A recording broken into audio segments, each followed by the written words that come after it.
పహల్గాం దాడి తర్వాత ప్రపంచ దేశాధినేతలతో పాటుగా వివిధ దేశాలలో ఉన్నటువంటి ఆయా దేశాల మంత్రులు అలానే సెక్యూరిటీ కౌన్సిల్స్కి సంబంధించిన వారు నిఘా వర్గాలకు చెందినటువంటి వారు రకరకాలైనటువంటి ప్రకటనలు చేయటం స్పందించటం మనం చూస్తూనే ఉన్నాం. దాదాపుగా అందరూ భారత్కి సపోర్ట్గానే మాట్లాడుతున్నారు. పాకిస్తాన్ని ఏకాకిం చేశారు. ఇది మనకు కనిపిస్తున్నటువంటి అంశమే. ఇప్పుడు బ్రిటన్కి చెందినటువంటి ఒక ఎంపీ, భారత సంతతికి చెందినటువంటి ఎంపీ కీలకమైనటువంటి వ్యాఖ్యలు చేశారు.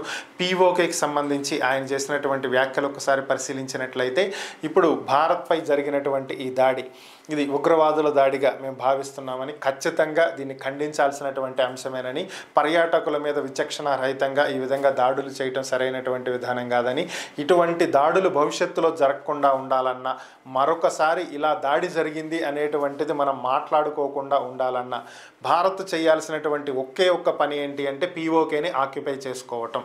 పాకిస్తాన్ ఆక్రమిత కాశ్మీర్ అనేది భారత భూభాగం అని, అది పూర్తిగా భారత్కు చెందినటువంటి భూభాగం అని, అది పాకిస్తాన్ చేతిలో ఉన్నన్నాళ్ళు ఇలాంటి దాడులు జరుగుతూనే ఉంటాయని, కాబట్టి ఇమీడియట్గా ఆ పీఓకేని భారత్ స్వాధీనం చేసుకోవాలని, దీనికి మోదీకి నేను ఇది సూచిస్తున్నాను అంటూ ఆయన వ్యాఖ్యలు చేయడం జరిగింది. ఈ వ్యాఖ్యలు ఇప్పుడు ప్రాధాన్యతను సంతరించుకున్నాయి.